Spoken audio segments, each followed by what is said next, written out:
Pas akuzave të prokurorisë, kryetari i Bashkisë së Poliçanit në reagimin e tij ka kërkuar organit akuzës të mos veprojë me dy standarde. Si shembull, Adriatik Zotkaj përmendi rastet e 19 deputetëve që sipas tij kanë plotësuar formularin shtesë të dekriminalizimit.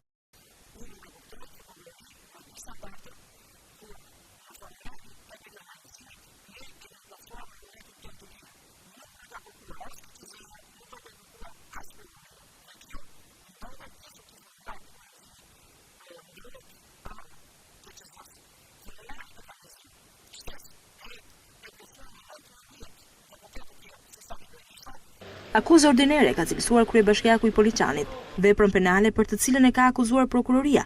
Zotkaj, që mban për herë të katërt mandatin e të parit të Poliçanit, garantoi se nuk është subjekt i dekriminalizimit, pasi përveç një aksidenti rrugor dhe kundërshtit të punonjësit të policisë, nuk ka bërë asnjë vepër tjetër që preket nga ky ligj.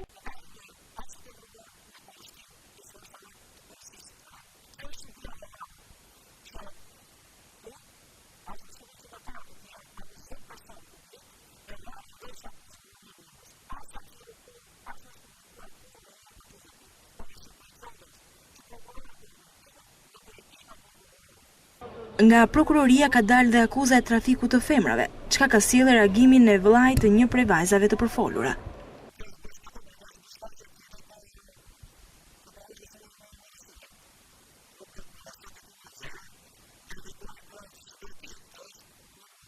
Pas këtij reagimi, prokuroria e përgjithshme ka nxjerrë dokumentat ku Zotkaj akuzohet për falsifikim të diplomës së gjimnazit.